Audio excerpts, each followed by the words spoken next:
Iowa, Joseph Newgarden. There, a video over three letters in. But if you want to stick around to actually hear talk about this race, stay tuned.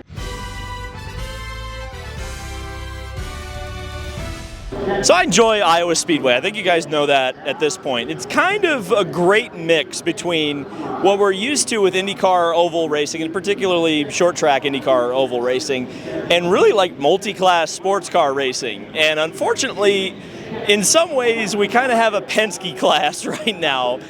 There was some challenge at the end of the race, but you know, for the majority of this race, it was the three Penskes running in formation, looking like the Blue Angels, just chopping through traffic in this race. And really, that's not much of a surprise. I mean, that's par for the course from what we've expected the last few times the IndyCars have come to Iowa Speedway. And also with that expectation is that Joseph Newgarden is probably going to win outside of an act of God, like a rear suspension failing, for example.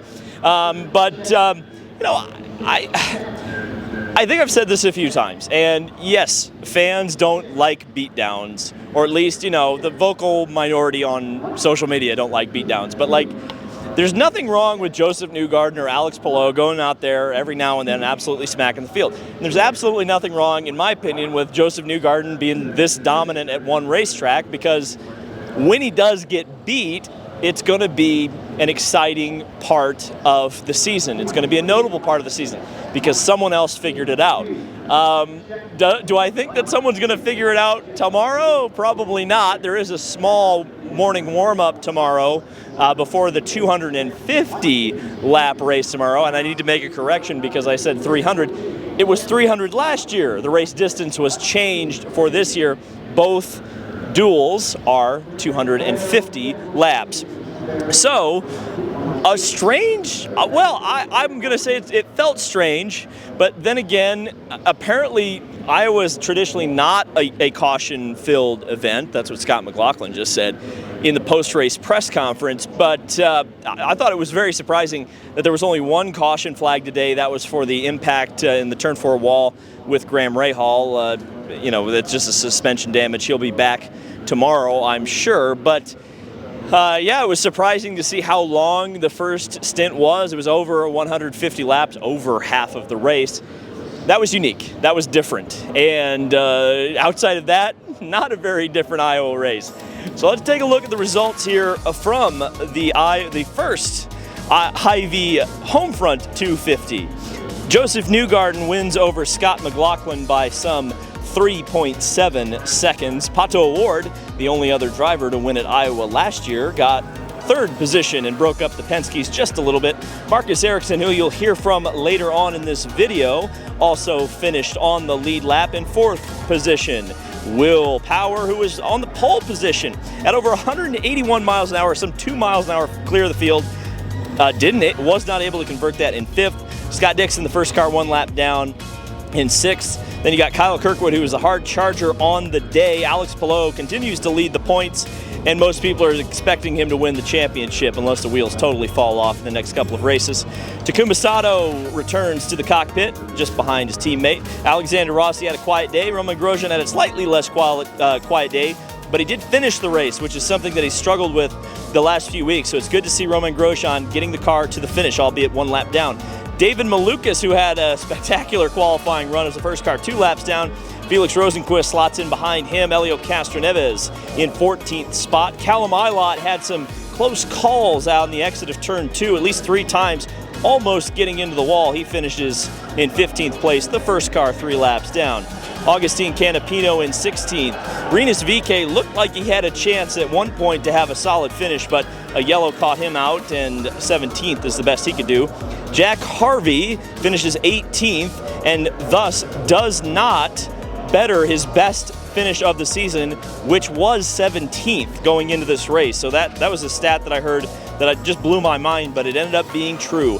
Colton Herta had an issue on the first pit stop, but did bring it back 19th. 4 laps behind the race. Christian Lundgaard, the most recent IndyCar winner at Toronto, was in 20th. Connor Daly, you'll hear from him later. He had a bit of a controversy with Ryan Hunter-Reay. Ryan explained it as a spotter error. I guess we'll just leave that up to your interpretation of whether or not that's true. And Ed Carpenter, his teammate, Hunter Ray's teammate, I should say, in 24th. Stingray Robb in 25th.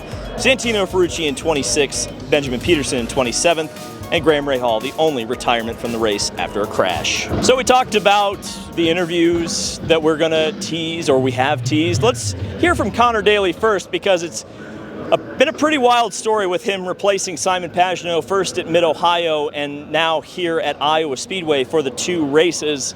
And it's been a pretty good start to his relationship with Meyershank Racing. How mentally taxing is it when there's only one yellow at a 250-lap race here in the daytime?